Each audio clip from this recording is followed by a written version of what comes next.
Hello everybody, welcome back to the channel, and this is my official WWE Raw 5th of June 2017 review, results and reactions right here on the channel. And we had another disastrous, tireless, sleepless Monday Night Raw last night. When will Monday Night Raw actually give us a good show? I really don't know. Last week I uploaded a late review on the channel about me acting as a smart mark and defending WWE and Monday Night Raw with every wrong decision video. I suggest you to check it out if you have not already. That video was absolutely great. It was hilarious. And for the first time, I actually laughed back at watching my video. Please check it out. That will be in the card's description of this video. And also, I heard about this petition thing because we all know the ongoing situation on YouTube, wrestling content creators like me. So we're gonna be putting out some good videos, okay, good quality videos. But YouTube, I'm not gonna put us on the search because they call it as non-advertiser friendly or non-child friendly. I don't know how wrestling is non-advertisement friendly because wrestling is PG. So that makes absolutely no sense to me. And all we're doing is creating content about wrestling, talking about wrestling, but we can't even do what we like / love doing. I love doing this for you all, okay? But it does not feel good when I'm not getting my rewards. I don't get paid anyway, but if you don't want to donate to the channel, you can go to my Patreon. That'll be added up for me to buy Elgato to improve my gaming content and start my gaming content again when I am unbanned. And also to save up to buy a mic, so just better quality videos for you all here. If you lot really like me, you lot are going to become a patron. That's absolutely your choice. But as I was saying, I'm going to put about the petition because we need to make our complaints and voices heard, okay? We want to grow on YouTube like the entire other channels across YouTube are doing. We are not growing. My subscribers are dead. The videos aren't going out to my subscribers. I've stopped gaining subscribers. I'm not gaining views like how I did 3 or 4 months ago. It's absolutely ridiculous. So I'm going to put it in the description. I really hope you lot check it out. Please, please sign the petition because I want us to be back. I want my videos to be going out there. And I want to be growing. It's like we're taking the backtrack here. And it does not feel good at all. But now let's get back onto the topic and the real reason why we are here for the Monday Night Raw review. So Monday Night Raw took place from the Wilkes Bar in Pennsylvania, and Booker T was still on commentary. And oh my goodness me, I was happy about that David Otunga was on commentary because last night at 2 nights ago at Extreme Rules, he returned, but he was on the kickoff panel for Extreme Rules. So out comes the Eater of World, Bray Wyatt, to kick off Monday Night Raw. And as usual, Bray Wyatt had an absolutely excellent promo. Excellent promo. Do we care what Bray Wyatt says though? No, because it's not true. All Bray Wyatt does is eat losses. That's all he does. And he did that last night, sorry. Wyatt says he had a chance to slay the beast and save us all from damnation last night, but they took his own sword and put it in his eye. He sounded so good as usual, Bray Wyatt.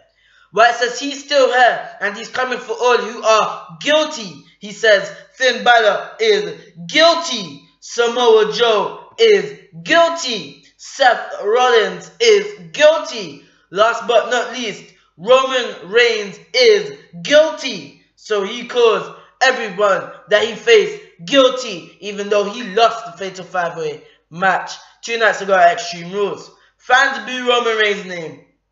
What a surprise. What a surprise. I'm joking. We expect that.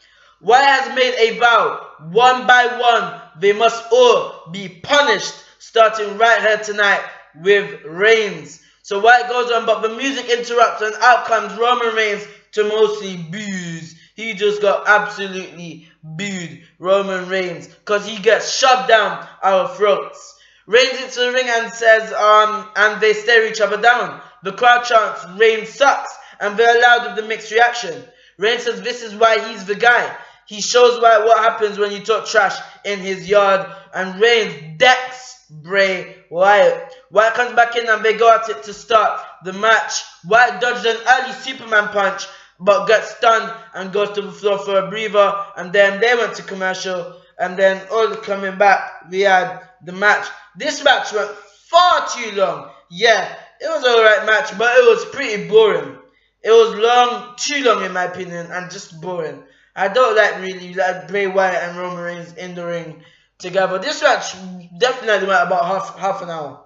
Definitely about 30 minutes, I think. It went for. The ending saw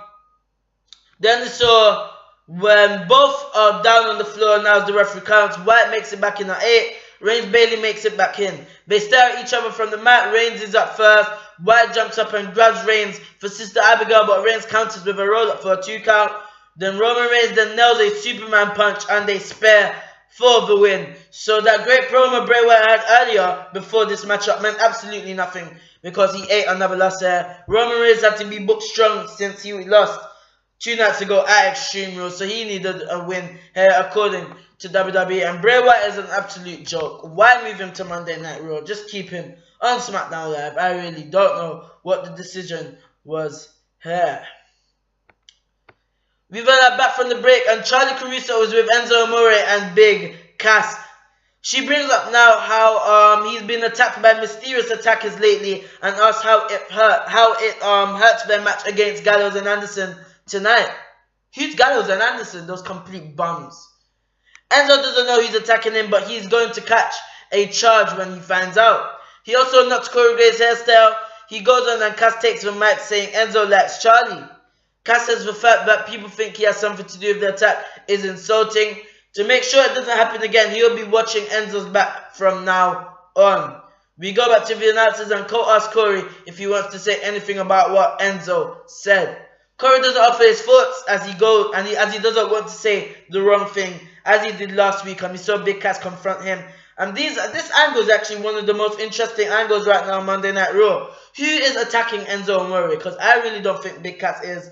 They broke up DIY. They can't break up Enzo and Cass because they have no tag teams on Monday Night Raw. Unless they want to give Big Cass a singles run. But I think it's too early because they don't have enough tag teams. And also, the Hardy Boys were not on Monday Night Raw. I do not know why. Raw General Manager Kurt Angle is backstage when Raw Women's Champion Alexa Bliss walks in. She wonders where her congratulations are. Bliss says she proved Bayley doesn't have what it takes and she's decided she's moving on from Bayley. Thank goodness me. Oh my goodness me. Miracles come true. Alexa Bliss says she is finally moving on from Bayley. WWE knew they had to after that horrendous This Is Your Life segment last week on Raw. This horrendous rivalry and feud which meant absolutely nothing to push Alexa Bliss and Bayley. More like degrade them. Absolutely terrible. Thank God Alexa Bliss is moving on from Bayley. Also, Bayley was not on the show.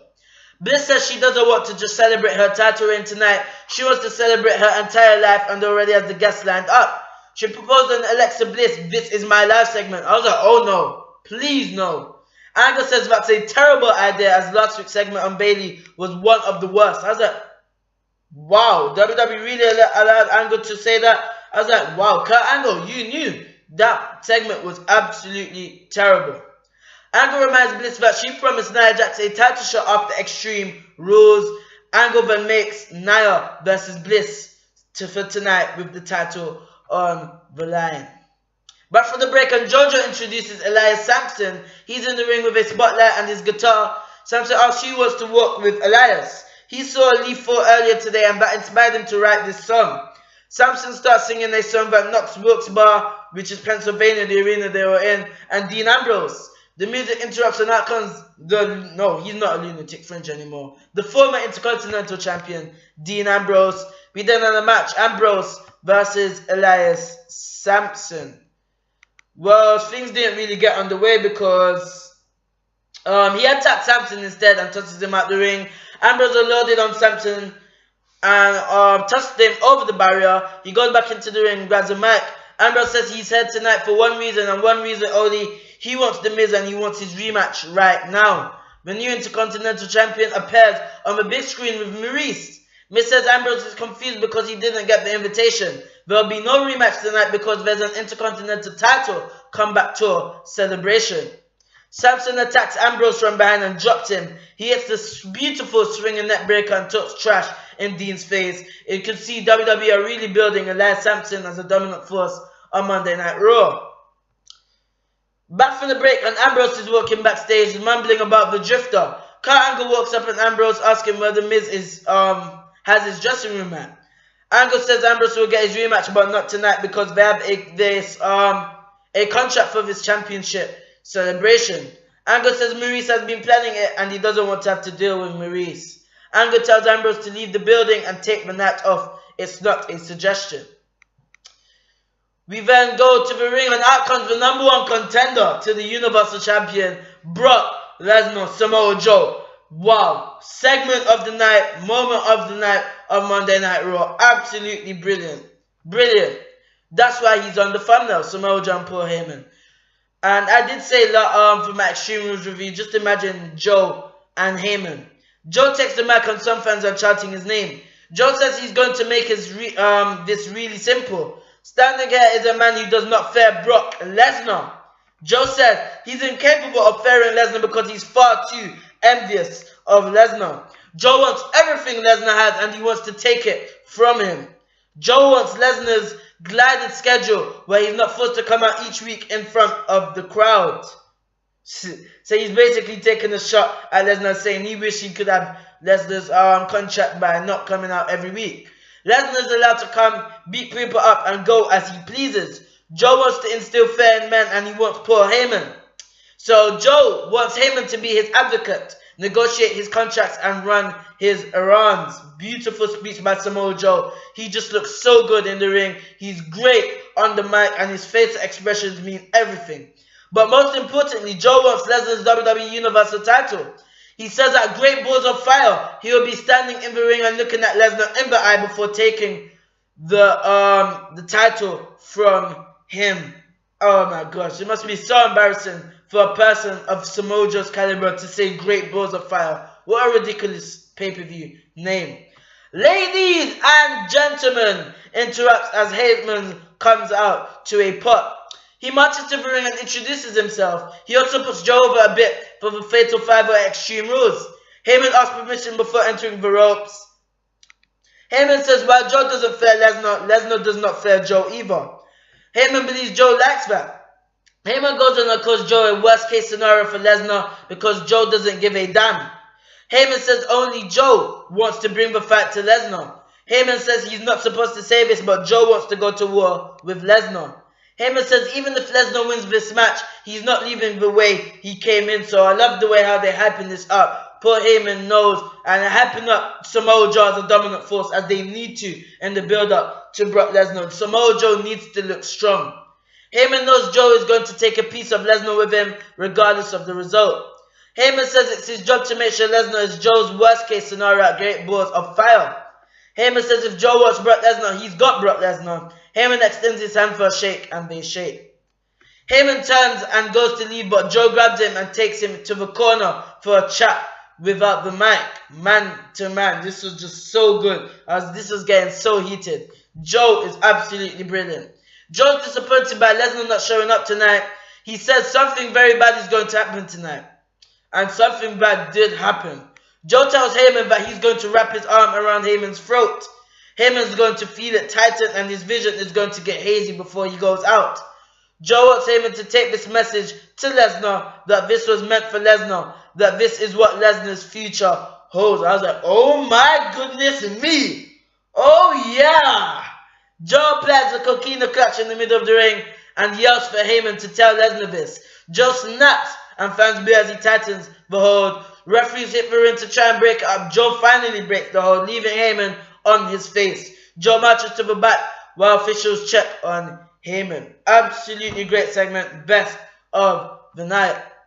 Back from the break and we see what just happened to poor Heyman. Kurt Angle confronts Samoa Joe backstage and he's not happy.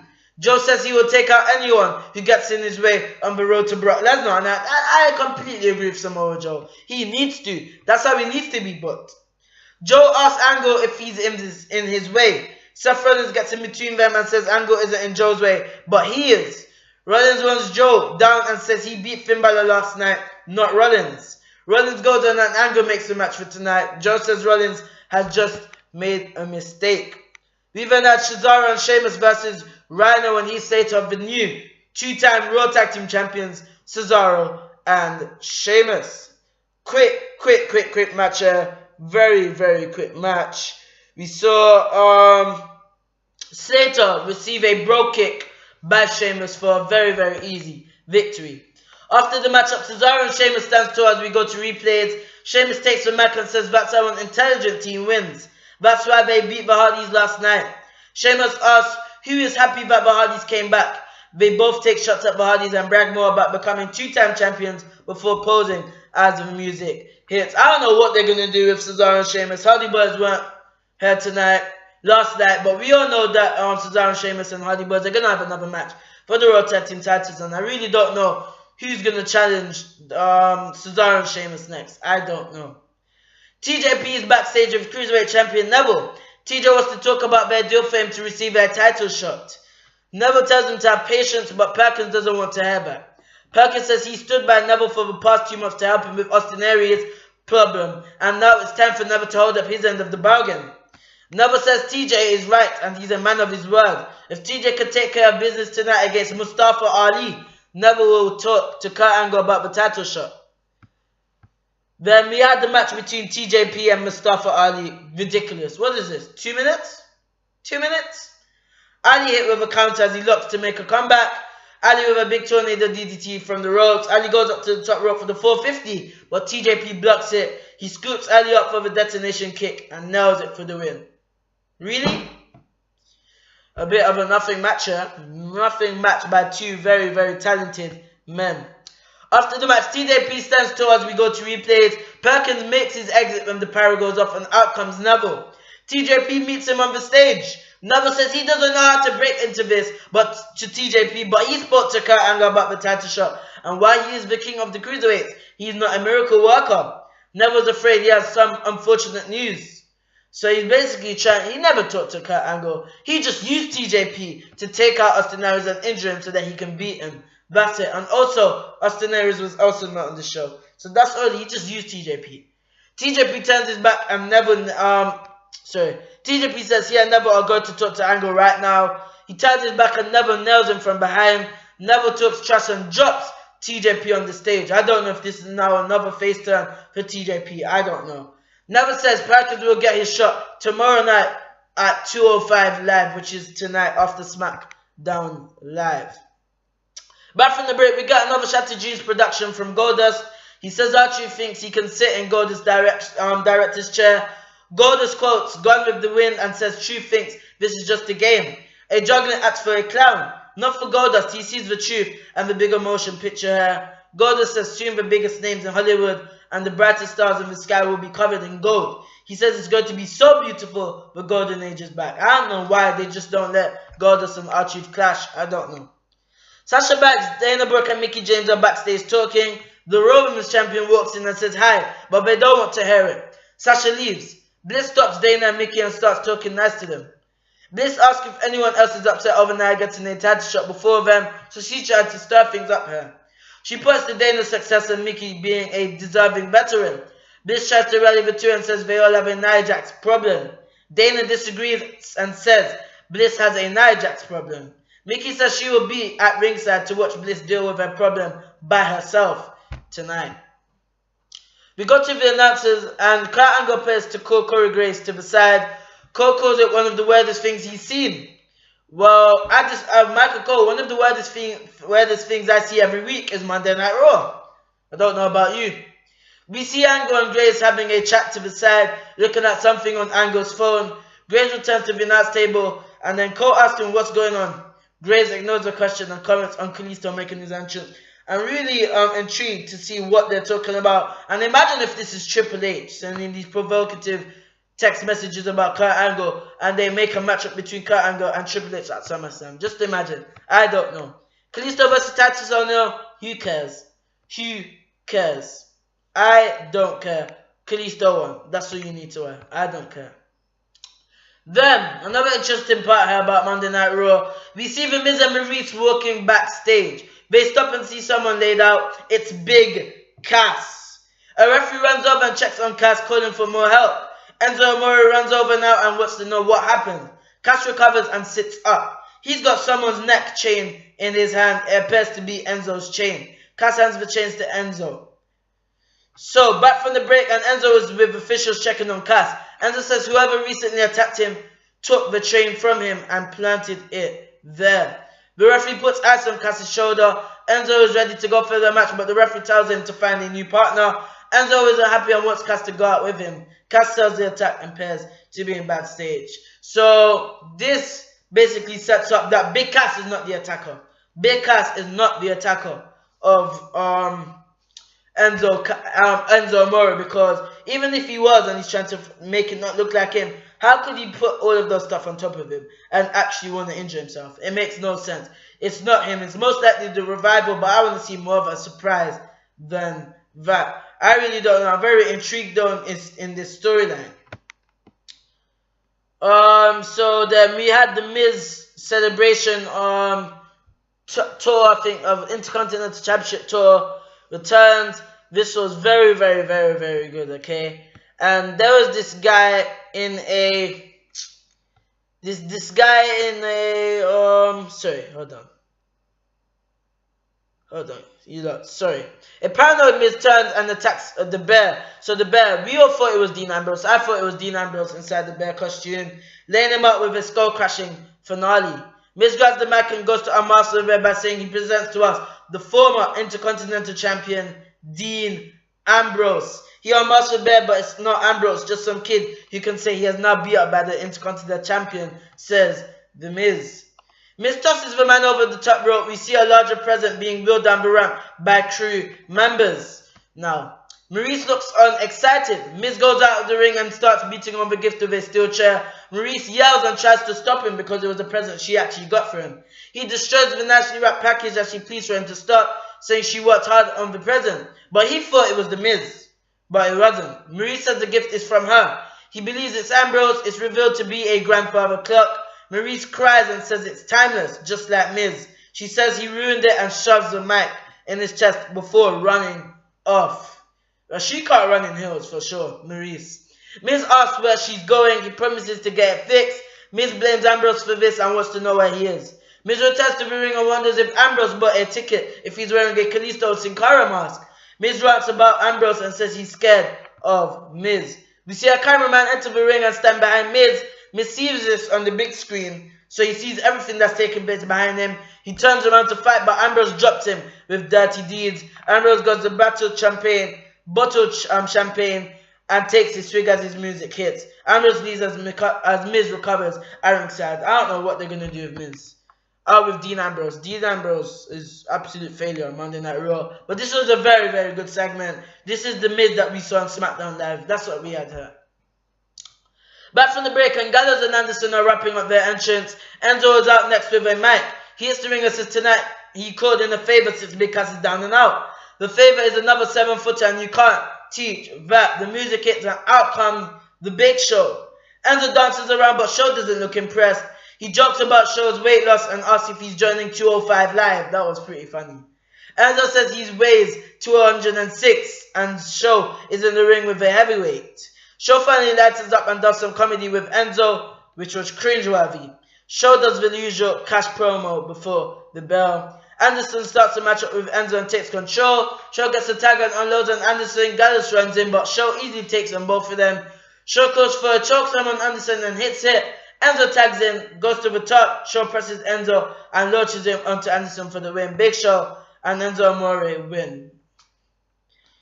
Wow, the club, Gallows and Anderson. Why didn't you just put them with AJ Styles in the Superstar Shake-Up?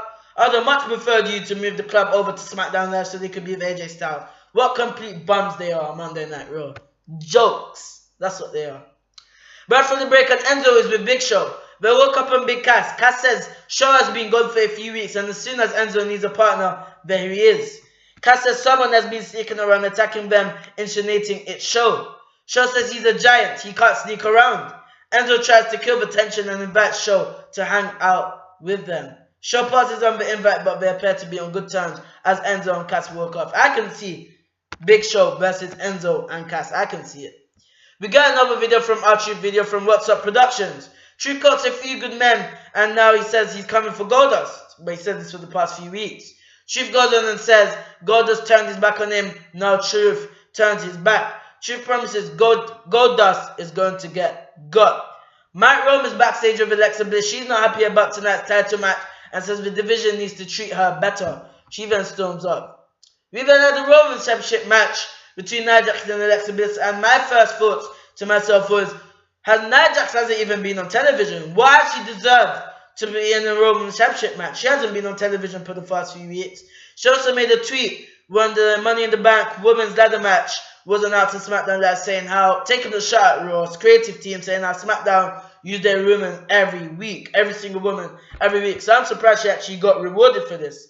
But this was really ridiculous. This was what, 3 minutes, 4 minutes? Ridiculous.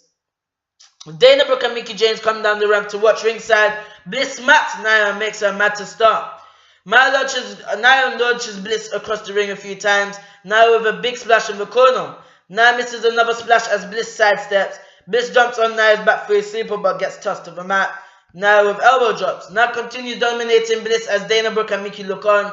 Bliss rolls to the floor for a breather. Bliss crawls on the floor and looks up to see Dana and Mickie. She shoves Dana, then Mickie. So Bliss is being smart. Bliss attacks them both but gets hit back. So Alexa Bliss wins by disqualification and retains the Roman Championship. So this was all a planned setup by the Wicked Witch, Alexa Bliss. Absolutely ridiculous. So much. It's unbelievable how Alexa Bliss was at the top of her game on SmackDown Live. She's not complete. Flat. I do not care. Right now, I'm not really liking Alexa Bliss, which is very sad to say. Because I liked Alexa Bliss a lot when she was on SmackDown Live. Very, very sad. I don't know what's happening with the Roman division. They have no division. They have not, because Sasha Banks not being used. Bayley, they're not going to use her. Bayley's just absolute garbage now. I don't know what they're going to do. Nia Jax comes after a few weeks not being on television, and she's added into a title match. I don't know. What a waste of time. This was a waste of time. There's no point of having that on the show. After the match, Bliss takes the title and is announced as the winner. Her music hits as Dana and Mickie attack her at ringside. Nia makes a save and wants Bliss for herself. Nia puts Bliss in the ring and tries to come in, but Bliss drop kicks her and runs off. Mickie and Dana are also in the ring now. Nia attacks them because she's angry and destroys them both, leaving them lame. Paul Heyman is then backstage getting chopped on by a trainer. His phone rings and he asks the trainer to excuse him. Brock Lesnar is on the other end.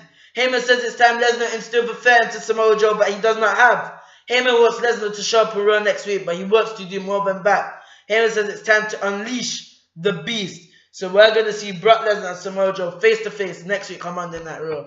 I can't wait. The main event of the show was Samoa Joe versus Seth Rollins. We saw Seth Rollins eat another defeat here. Didn't really like Seth Rollins losing again, but Samoa Joe needed to win. They could have gave Seth Rollins another match though, but oh well. This match was a decent match. By far, nowhere near the best match that they've had.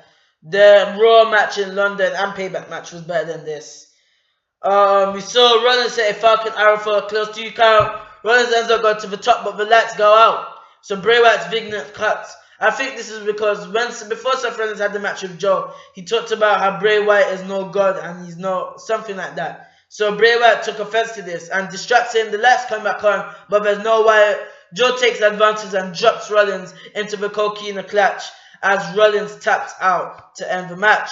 After the match, Joe stares at Rollins before getting to his feet. Joe says to with Cole hyping Brock Lesnar's return next week. So that was the end of Monday Night Raw. Samoa Joe was booked absolutely brilliantly on Monday Night Raw last night with attacking Paul Heyman. Good win against Seth Rollins. He's now gonna face to face with Brock Lesnar. I'm really looking forward to it. Samoa Joe is real hot right now. Seth Rollins, it looks like Seth Rollins will be taking on Bray Wyatt at Great Balls of Fire. They set up for that matchup. Finn Balor was also not on the show. This Monday Night Raw, very bad, very boring show. The only thing I liked was Rollins versus Joe, never attacking on TJP. The segment between Enzo and Cass getting attacked, and Joe and Heyman's encounter. So this is my Monday Night Raw review. I hope you all enjoyed it. Please make sure to check out all the links in the description. Leave a comment, share, and subscribe now. I don't know what you're waiting for. And guys, thank you for all of the support. I will see you tomorrow for my SmackDown Live review.